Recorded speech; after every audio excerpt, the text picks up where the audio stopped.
Bonjour à tous et bienvenue dans cette nouvelle Open the Boîte. Aujourd'hui on ouvre Magic Fold de Offline Edition et Dude Games.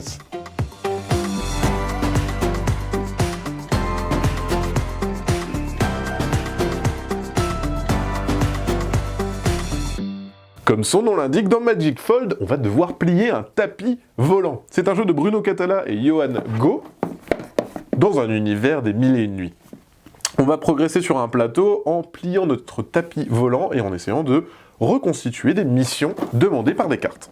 Alors, comment ça se présente? Hop, on a la règle, une petite règle, avec beaucoup d'exemples, mais le jeu est très simple, et l'explication des différents pouvoirs et des différents objectifs que vous devrez accomplir. Et aussi les jetons TAR que vous pourriez récupérer. On a d'abord un peu les tapis volants. Donc ça, c'est le truc un petit peu rigolo. Chaque joueur aura son petit tapis, donc on voit que c'est voilà, c'est tout mou, wouh, hop, et c'est avec ça qu'on va jouer. On va devoir plier notre tapis, voilà, donc on n'a pas le droit de faire des demi-symboles, hein, mais on va devoir plier notre tapis subtilement et habilement pour pouvoir réussir à faire des formes. Donc on peut vraiment le replier comme ça plein de fois et avoir des formes un petit peu rigolotes. Voilà, par exemple là j'aurais ce magnifique carré. Le but, ça va être d'accomplir des objectifs. Ici, on a d'abord les jetons. Donc les jetons, ça, ce sont les jetons de joker. Les jetons joker, c'est simple, vous le posez, hop, et ça remplace la valeur que vous voulez. Donc ça, pour le coup, c'est vraiment chouette. On a les jetons joueurs. Chaque joueur aura sa couleur pour se souvenir de qui il est. Et ici, on a tous les jetons méchants qu'on va récupérer. Et ces jetons-là, ça va être des tares. Par exemple, vous devez jouer qu'à une main, plier à une main. Vous n'avez plus le droit d'utiliser des jokers pour compléter, etc. Donc voilà, ça, c'est les petits jetons qu'on retrouve dans la boîte. Ensuite, l'action va se passer sur un plateau. Je vais mettre ça sur le côté. On va se déplacer, parce que le but de plier notre tapis volant, c'est pour pouvoir progresser sur cette magnifique piste, juste ici. C'est nos pions qui vont progresser sur cette piste. Donc, on le montrait au début, vous prenez une petite silhouette, hop, pour savoir quelle couleur vous êtes. On va commencer au départ, ici, au bord de la piste, voilà, et on va devoir, comme ça, progresser sur cette piste, jusqu'à réussir à atteindre le bout du palais.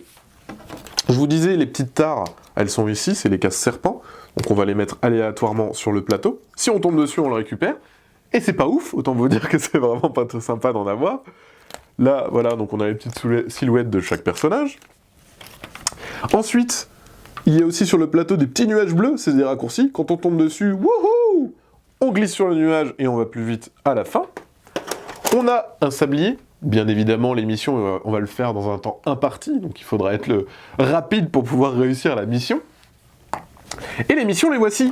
Hop, il y a deux niveaux de difficulté, les bleus et les rouges. On va commencer par les bleus. Les missions bleues, ce sont les missions les plus simples. Donc là, par exemple, sur celle-ci, on devra avoir deux cases bleues. Qu'importe la forme, il faut juste qu'on ait deux cases bleues. Là, par exemple, j'ai une case bleue, une case violette, donc ça ne marche pas. Mais par exemple, si je suis malin et que j'ai un petit joker, je peux utiliser mon joker, le mettre ici et dire « Ah ben voilà, c'est bon, j'ai deux cases bleues, cette mission est validée. » Les missions, elles se retrouvent au milieu et disponibles pour tous. Donc si on joue à 4, on va mettre 4 missions. Et à ces missions, vont être attribués des petits pions d'initiative. Donc, par exemple, on va mettre le 2 ici, le 3 par là, le 1 ici et le 4 ici. À quoi ça sert?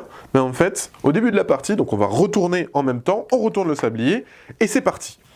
On va devoir faire à la vitesse, plier son petit tapis pour essayer d'avoir un symbole. Dès qu'on en valide un, on met notre main dessus, c'est validé. On fait tout ça, jusqu'à la fin du temps imparti, et ensuite on regarde si on a réussi. Si on a réussi, on valide la carte, on récupère le jeton initiative. La carte a un petit pouvoir. Donc la carte là, par exemple, ici, c'est je vais me déplacer de 1, j'avance d'1, et je gagne un petit jeton joker, qui m'aidera pour plus tard.